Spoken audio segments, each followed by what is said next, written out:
Assalamualaikum warahmatullahi wabarakatuh. Salam dan bahagia. Di sini kami dari kelompok pertama yang beranggotakan Marhaban Al-Hasni dengan NIM 2019-016005.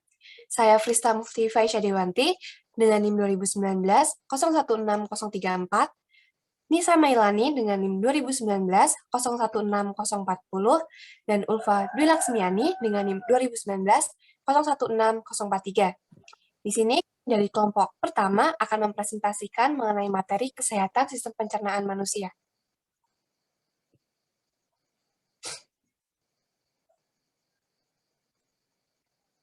Baik, materi pembahasan dalam kesehatan sistem pencernaan pada manusia ada 5. Yang pertama adalah pengertian kesehatan sistem pencernaan, yang kedua penyakit pada sistem pencernaan, yang ketiga faktor yang mempengaruhi gangguan kesehatan pencernaan, yang keempat cara menangani penyakit pada sistem pencernaan, dan yang kelima adalah cara menjaga kesehatan sistem pencernaan.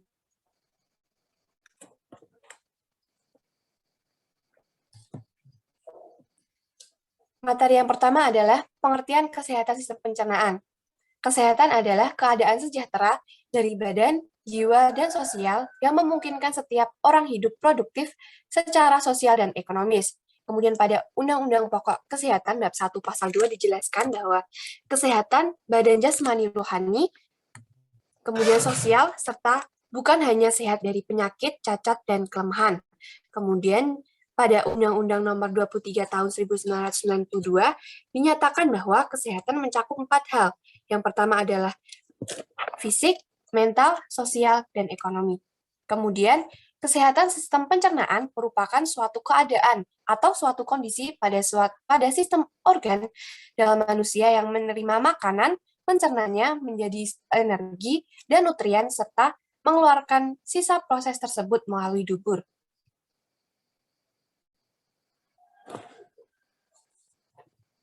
Baik, yang kedua adalah faktor yang mempengaruhi gangguan kesehatan pada sistem pencernaan. Faktor yang pertama adalah alergi makanan dan intoleransi makanan.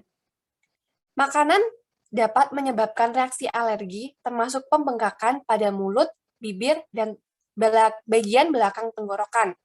Makanan juga dapat menyebabkan muntah dan mual. Hal ini karena gangguan pencernaan yang juga disebabkan oleh intoleransi makanan. Kemudian faktor yang kedua adalah pola makanan yang buruk. Diet tinggi lemak, gorengan, dan makanan manis dan rendah serat dapat menyebabkan tinja lebih lambat melewati usus besar. Maka dari itu, perlu asupan serat yang tinggi untuk menjaga kesehatan tubuh. Yang ketiga adalah infeksi virus atau bakteri dan penyakit. Bakteri, virus, dan parasit dapat masuk ke dalam sistem pencernaan melalui kontak dengan permukaan yang terkontaminasi atau kontak dengan tinja yang terinfeksi, dan kemudian menelan kuman atau dari makanan-makanan yang terinfeksi atau minuman yang terinfeksi. Kemudian, faktor yang keempat adalah peradangan dan penyakit autoimun.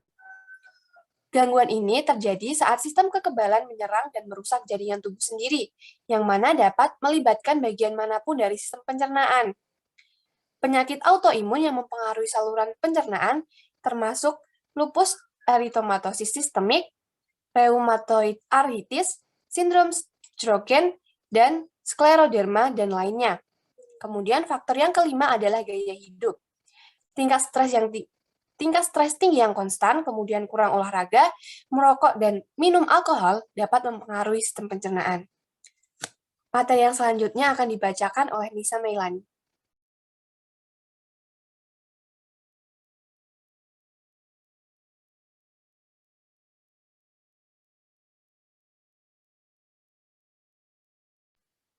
Baik, akan saya lanjutkan untuk penjelasan mengenai penyakit pada sistem pencernaan. Penyakit pada sistem pencernaan yang pertama ada gastritis. Nah, gastritis merupakan radang lambung yang disebabkan karena produksi lambung yang tinggi. Kemudian yang kedua ada kanker. Kanker usus besar ini terjadi dikarenakan makanan yang tidak sehat. Kemudian yang ketiga ada ambeien atau wasir. Ambeien itu merupakan peradangan, serta pembengkakan yang terjadi pada pembuluh di daerah anus. Yang keempat, diare. Diare merupakan suatu kondisi sering buang air besar dan feses yang terlalu lunak. Yang kelima, disentri. Disentri disebabkan karena infeksi bakteri atau amuba. Yang keenam, apendisitis atau radang usus buntu. Apendisitis ini terjadi pada peradangan di usus buntu.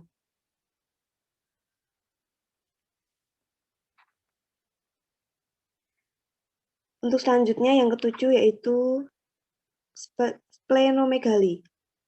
Penyakit ini merupakan pembesaran pada bagian limpa, yaitu organ yang mengatur peredaran getah bening dan beberapa fungsi imun. Yang kedelapan ada gastroesophageal reflux disease. Penyakit ini merupakan penyakit sistem pencernaan yang ditandai dengan naiknya asam lambung menuju ke kerongkongan. Yang kesembilan ada hernia. Hernia yaitu merupakan keluarnya sedikit bagian usus kecil yang keluar dari rongga perut. Kemudian yang terakhir ada celiak, yaitu peradangan yang terjadi pada bagian usus halus yang dipicu atau disebabkan oleh konsumsi makanan yang banyak mengandung gluten.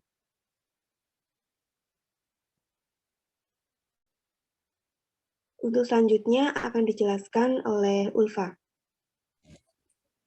Yang selanjutnya yaitu cara menangani penyakit pada sistem pencernaan. Yang pertama, cara menangani penyakit gastritis. Tujuan pengobatan penyakit gastritis adalah menetralkan asam lambung, mengurangi pengeluaran asam lambung, mengurangi gejala-gejala akibat iritasi lambung, memperbaiki kondisi dinding lambung yang rusak akibat iritasi lambung, dan meningkatkan aliran darah ke lambung. Cara pengobatan gastritis adalah dengan mengatur pola hidup sehat, penggunaan obat antisida, H2 antagonis, penghambat POBA, proton, dan cytoprotective agents.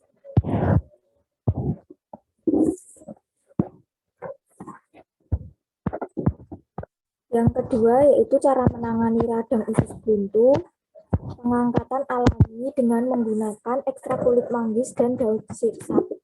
Selain itu, pada kasus langka, radang usus buntu dapat disembuhkan dengan pengobatan alami. Tetapi kebanyakan harus dilakukan operasi pengangkatan usus buntu. Operasi ini bernama appendektomi.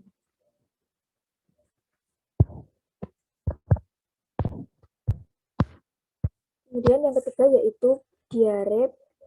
Cara mengobati diare dengan menggunakan obat seperti oralit, serta dengan menjaga hidrasi dengan elektrolit yang seimbang, pola makan teratur, dan menjaga kebersihan.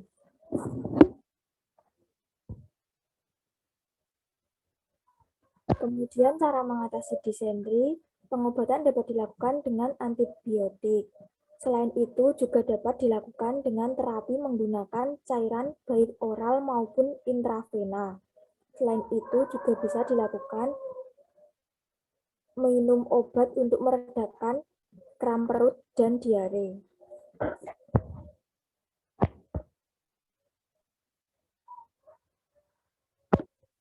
Kemudian kanker usus besar dapat dilakukan dengan operasi kanker untuk mengangkat kanker pada usus besar.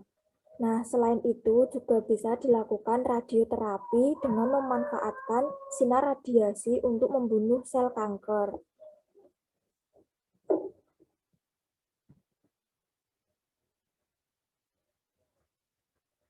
Kemudian cara mengatasi ambeien yaitu dengan menjalankan pola hidup sehat, olahraga secara teratur, makan makanan yang berserat, dan minum obat sesuai anjuran dokter.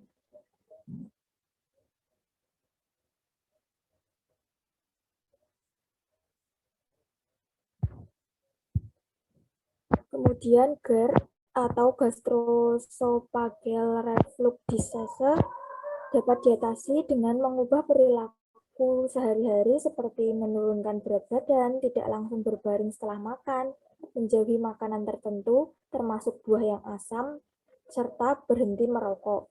Beberapa tanaman selain itu juga minum tanaman herbal seperti jahe juga bermanfaat untuk mengatasi penyakit asam lambung.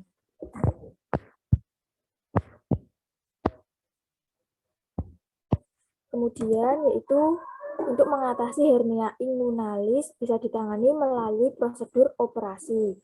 Operasi dilakukan dengan cara hernorafi atau operasi terbuka atau laparoskopi atau operasi menggunakan alat.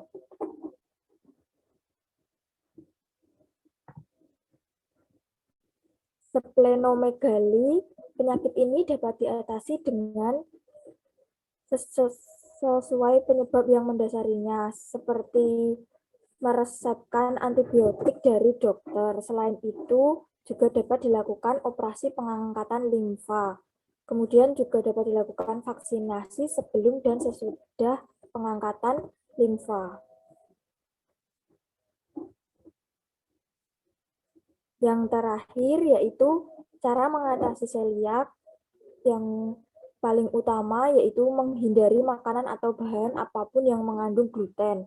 Nah, makanan yang dapat dimakan selain yang mengandung gluten yaitu nasi, daging, ikan, kentang, buah-buahan, sayuran, dan susu.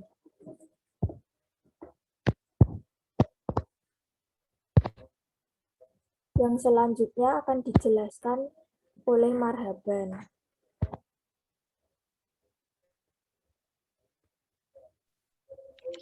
Untuk pembahasan selanjutnya yaitu cara menjaga kesehatan pada sistem pencernaan. Yang pertama, mencuci tangan secara cermat dengan sabun dan air sebelum menyentuh makanan. Yang kedua, makan dalam suasana yang santai dan tidak tergesa-gesa. Yang ketiga, jangan asal menelan. Ambil cukup waktu mengunyah sehingga tercampur dengan saliva baru, kemudian menelan. Istirahatlah beberapa menit setelah makan untuk memberi kesempatan pencernaan melaksanakan tugasnya. Yang keempat, menghindari kegiatan mental atau berpikir yang berat setelah makan. Darah sebagian besar dialirkan ke perut untuk mencerna makanan, sehingga waktu berpikir menjadi tidak efisien.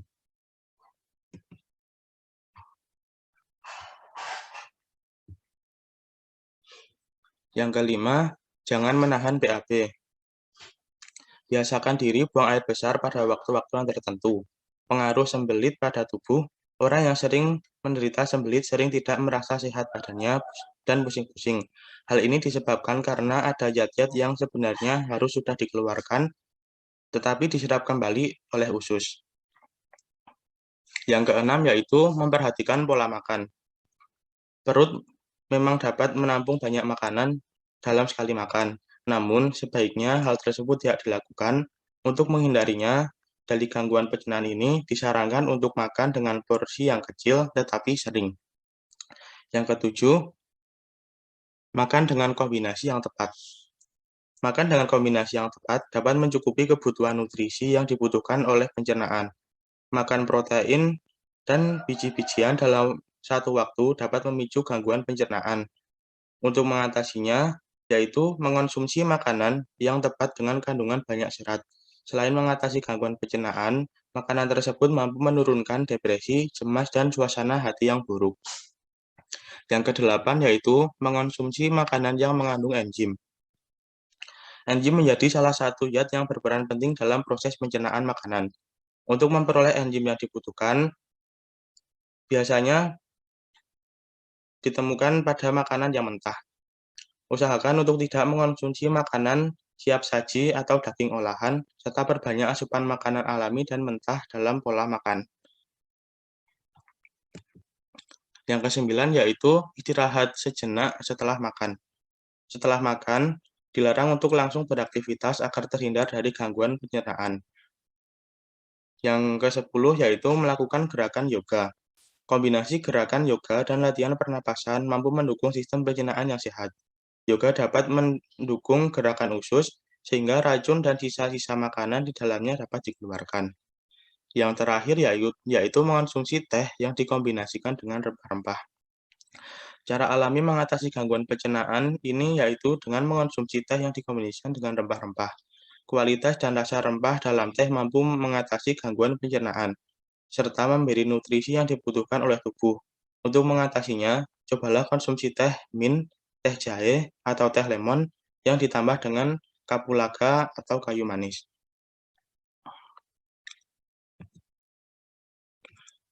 Sekian presentasi dari kelompok kami. Terima kasih pada teman-teman yang sudah mendengarkan presentasi kami, dan mohon maaf apabila dalam menyampaikan materi kelompok kami ada kekurangan. Sekian dari kelompok kami. Wassalamualaikum warahmatullahi wabarakatuh. Salam.